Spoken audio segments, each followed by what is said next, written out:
Hello? Hi, Phil. How are you? I'm good. How are you? I'm fine. It's Chris Russell down at K98 in Clovis. Okay. But you might have already known that because you time traveled back to remind me to call you, right? I did, and I just want to make sure that if we're just going to be discussing anything related to time travel, that you understand that it's the utmost importance that you keep it secret. Oh, definitely, Phil. But the thing is, there's a lot of people that are not keeping it secret. Now, I'm sure you're familiar with this clip that's been running around the internet of a 1928 Charlie Chaplin movie where a woman appears to be using a cell phone, and there's all talk of time traveling. And the last time we left you, you were stuck in the bowels of NORAD. So what do you know about this time traveling, UFO Phil? Can you keep it secret? Yes, we'll keep it secret. All right.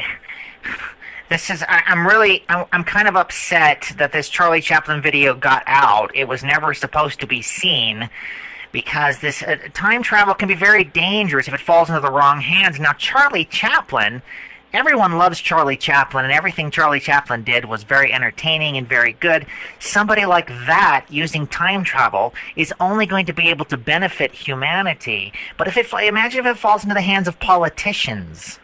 Well, that's what's been disturbing to me. You know, that's fine if something happened during the making of that movie, and it wasn't that wide of an audience back in those days, Phil. But if the time travel, if this gets into the wrong hands, I mean, we're looking at anarchy and total havoc being wreaked upon us.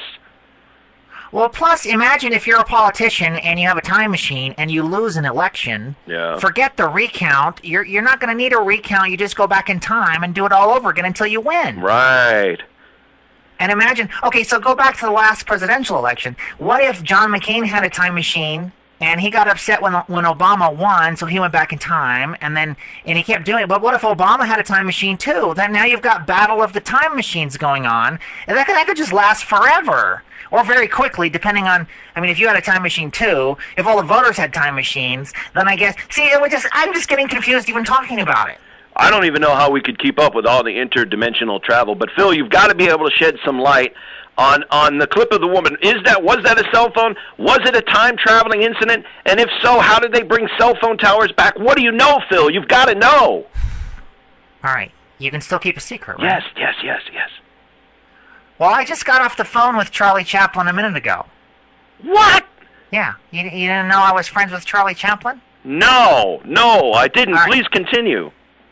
Let me see if I can. You sound very confused, and I think some of what I'm telling you, you might only be learning for the first time. So if I start to lose you, you just back me up, and I'll explain. Okay. Okay. Now, first of all, this clip that you've seen, I've seen it as well. Mm-hmm. In fact, I saw it firsthand in person when it was being filmed because I went back in time, and I hung out with Charlie Chaplin when he was making that movie. Okay. Okay. That person in the video that you see talking on a cell phone. Yep. Which, by the way, they have, well, I can't tell you which cell phone carrier they were using, but at first they had the whole dead zone thing happening, and they switched carriers, and everything's fine now. Okay. Okay, so the person in that video, in that film clip that you see, that is actually Charlie Chaplin dressed up in a disguise. No. It's not a woman, it's Charlie Chaplin himself. He was a master of disguise. Yeah. Which is how he became such a successful filmmaker, of course.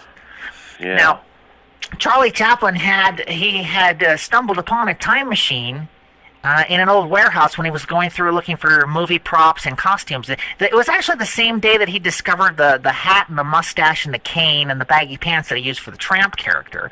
He was stumbling around, and he found this old device, and it was a time helmet. And that was the first time he was able to time travel. But the problem with the time helmet is that it would only work a couple times, and then it started sort of petering out because it was antique technology. Yeah. And so he needed to find some other way to time travel successfully that was a more stable format. And that's when he came to me, because he was traveling in our time period. Right. And he had heard about UFO Phil and my experiments with time travel. And, of course, he knew that he needed a Z610 fission resistor, which I had. Right. So that's when he came to visit me.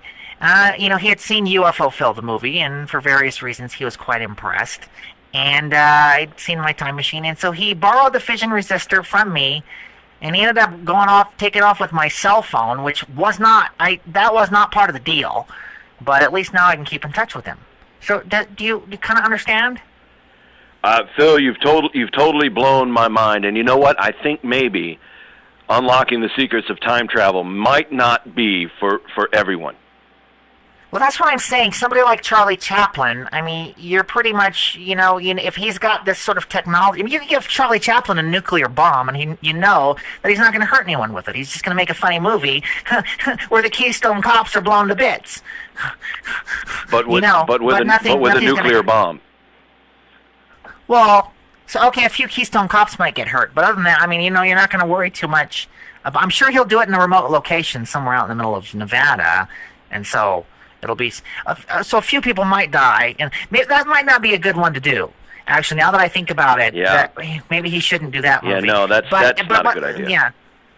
It could be kind of gore. They weren't really the audiences weren't really ready for that kind of Friday the 13th style gore back then. So maybe we can wait on that. Yeah. Phil, I'm not sure if the audience is ready for this right now, but thank you anyway for shedding some light on the Charlie Chaplin time traveling incident. Now, speaking of time travel, I guess we can go back to the beginning of this interview, can't we? I can. If there was anything that you didn't understand, rather than just have me repeat it, I'll just go back in time and repeat it, and then you won't even know. So everything will be fine. It'll be perfect. Absolutely amazing. UFO Phil, please be careful with interdimensional travel, and thank you again for joining us here on the show. Hold on, I'm getting another call. Oh, this is Charlie Chaplin. I got to take this.